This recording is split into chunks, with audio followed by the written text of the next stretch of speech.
Hello, tiny people. Here we go again. Today's lesson is about the Dred Scott decision and the legality of slavery. This is a very important lesson and really shows the divide in the country and the extremes that ideas can go to. So please be sure to take careful notes on this. And for heaven's sakes, remember on Monday that anybody in Washington or Adams who has questions can talk to me during my open office period. But that's just for people with questions. It's not visiting time. Starts at 9:30. Then on Tuesday, it's for all the people who have questions. And again, just if you have history related questions for the people in Jefferson and Madison. And that starts again at 9:30. To make it perfectly clear, I mentioned it in the other uh, video that I sent you today, but I want you to understand about the quiz. There are going to be four quizzes. And just like I did with the writing assignments, where I rotated through where three of you would be reading every night, three sections, then one section would be writing a page or less, I'm going to do the same thing with the quizzes. So on Thursday, when we have our first quiz, Washington, Adams, and Jefferson sections will all be taking the online quiz that I present. Madison will be writing an essay for me. The next time we have a quiz, it will be a different section who will be writing. And then again, the other three who are not writing will be taking the online quiz. So let's begin with Dred Scott. Think back to the founding of the country. The Declaration of Independence, truly the United States founding document. It says, "We hold these truths to be self-evident, that all men are created equal, that they are endowed by their Creator with certain inalienable rights, that among these are life, liberty, and the pursuit of happiness."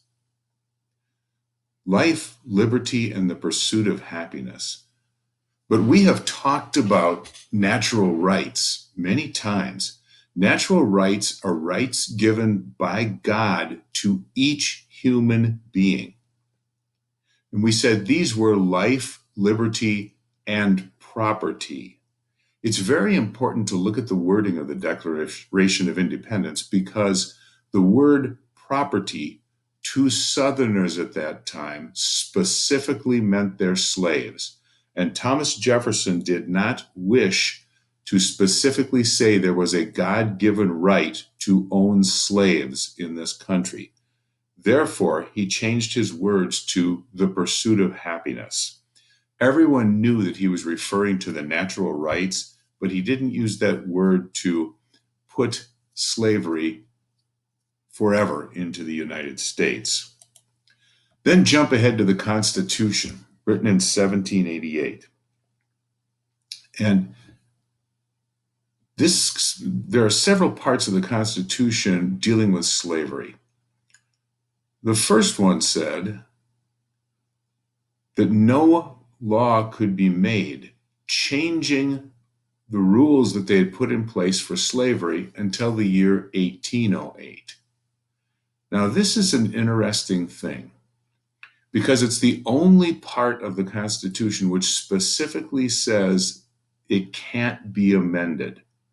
It says that no, you can change anything. We can make this Constitution better. We can have it change. We can put additions in on every part of the Constitution except for this business, which says the slave trade cannot be curbed or changed in any way until the year 1808. Then in the Constitution is also the 3/5 clause.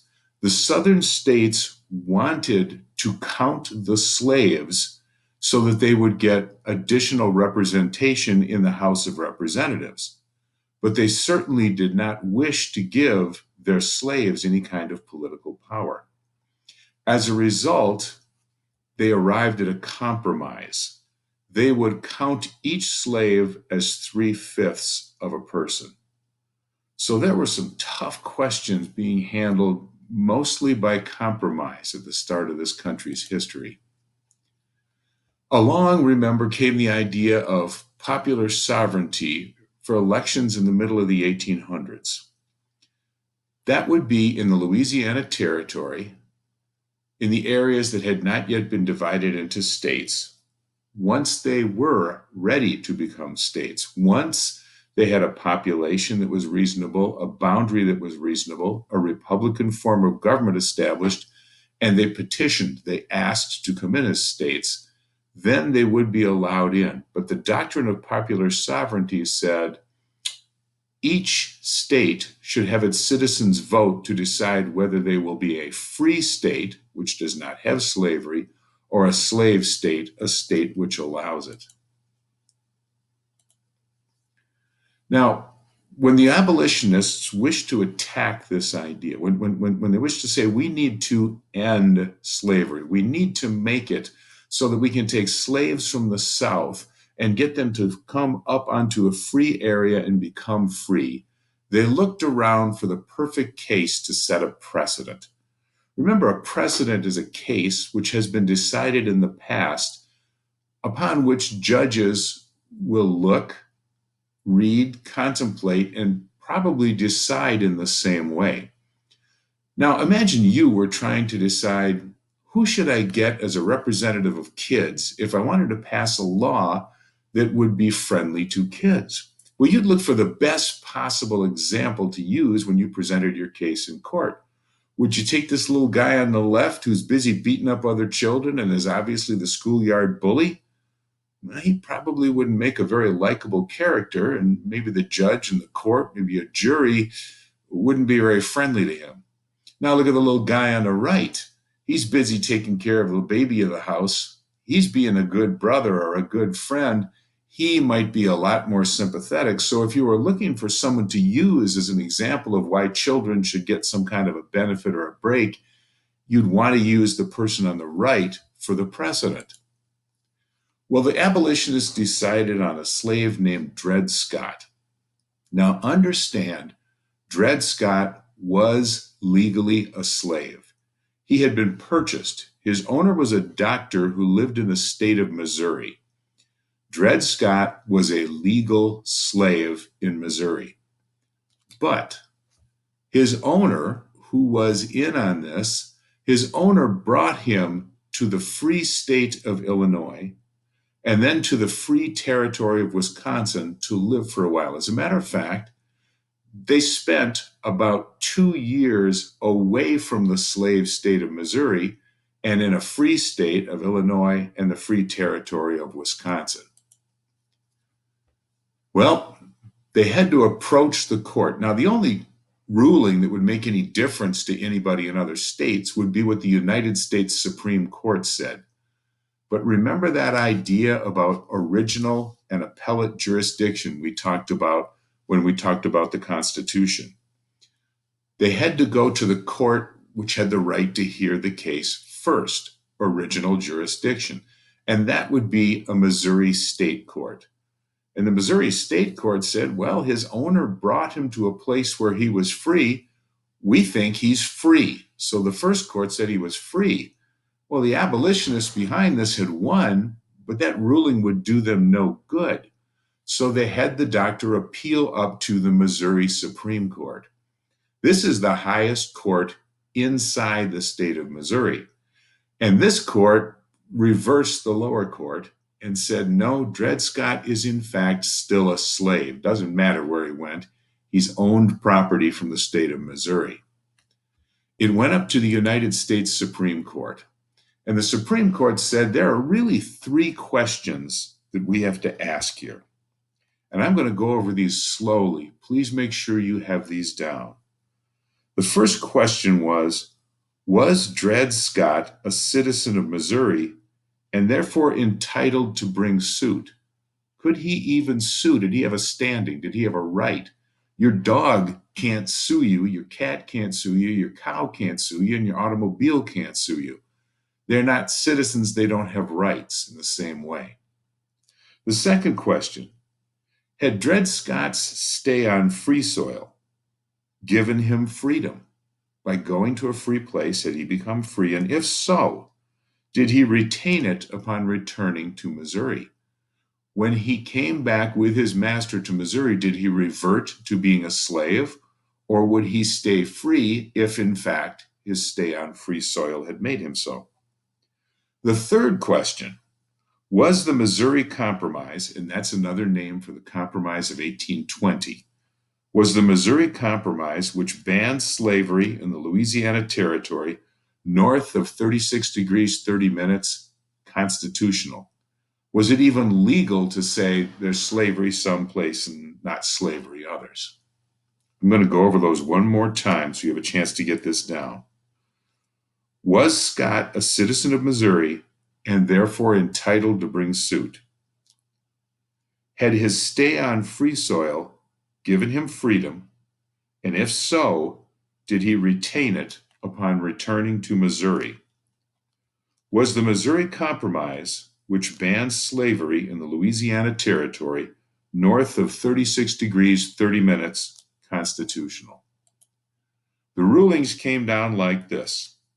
Question number 1. Was Dred Scott a citizen of Missouri and therefore entitled to bring suit? The United States Supreme Court said Scott was not a citizen. No slave or former slave was. Therefore, the Supreme Court had no jurisdiction. It couldn't change the ruling of the Missouri Supreme Court. He remained a slave. Scott was not a citizen. No slave or former slave was. Therefore, the Supreme Court had no jurisdiction.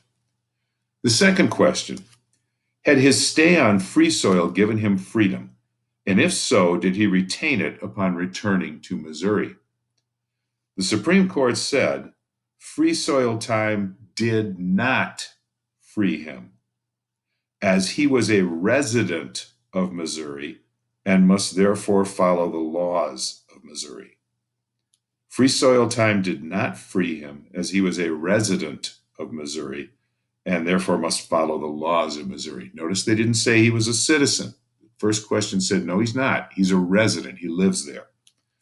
Question number 3, was the Missouri Compromise, and again, that's the Compromise of 1820, which banned slavery in the Louisiana Territory north of 36 degrees 30 minutes, constitutional? The Supreme Court said the federal government was obliged to protect property no matter where. So the Missouri Compromise of 1820 was unconstitutional. The federal government was obliged to protect property no matter where. So the Missouri Compromise of 1820 was unconstitutional.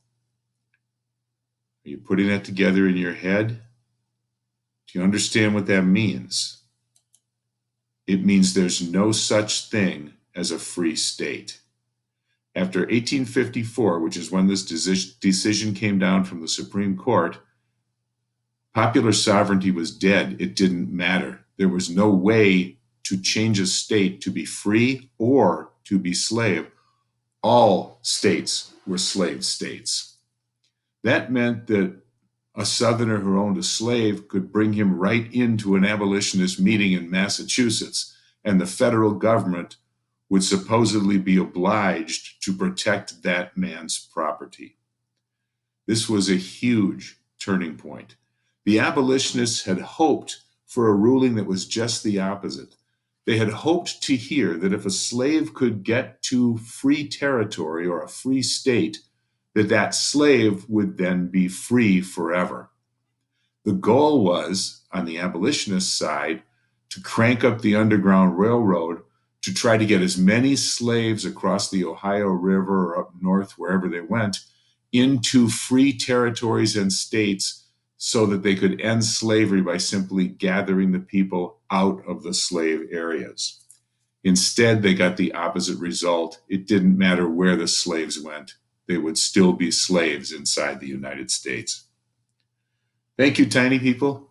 Don't forget again about my open office hours, and I'm looking forward to seeing you all again as soon as I possibly can.